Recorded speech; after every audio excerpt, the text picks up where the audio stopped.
గుంటూరు జిల్లా తెనాలిలో గేయ రచయిత సిరివెన్నెల సీతారామశాస్త్రి, మాటల రచయిత బుర్రా సాయి మాధవులను ఘనంగా సన్మానించారు. అభ్యుదయ రచయిత సంఘం నిర్వహించిన ఆత్మీయ సత్కారానికి ప్రముఖ హాస్యనటుడు బ్రహ్మానందం, ఉపసభాపతి బండరి బుద్ధప్రసాద్, ఎమ్మెల్యే ఆలపాటి రాజేంద్ర ప్రసాద్ హాజరయ్యారు. సన్మాన వేదికపై ఏర్పాటు చేసిన సాంస్కృతిక కార్యక్రమాలు అలరించాయి.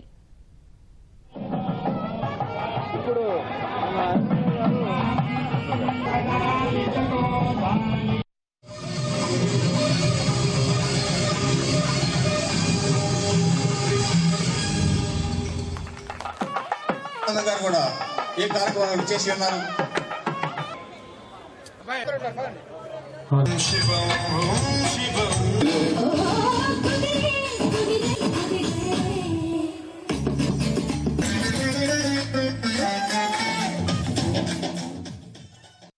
సిరివెన్నెల మామూలు వెన్నెల కాదు, అది ఏదో వెన్నెల వస్తుంది పోతుంది. సిరివెన్నెల సిరివెన్నెల సీతారామశాస్త్రి గారు నిజంగా వెండితెరకి సిరివెన్నెల. ఆయనకి సన్మానం జరుగుతుందంటే నాకు ఎంతో ఆనందం వేసింది, ముచ్చటేసింది.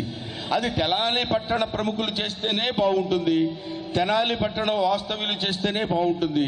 ఎందుకంటే కళని సత్కరిస్తుంటుంది కదా అనే అభిప్రాయం. భాష అర్థం కాకపోయినా చాలా బాగా రాశాడ్రా అనిపించినటువంటి ఏకైక కవి సిరివెన్నెల సీతారామ. విరించి అనే పదానికి అర్థం ఎంతమందికి తెలుసు?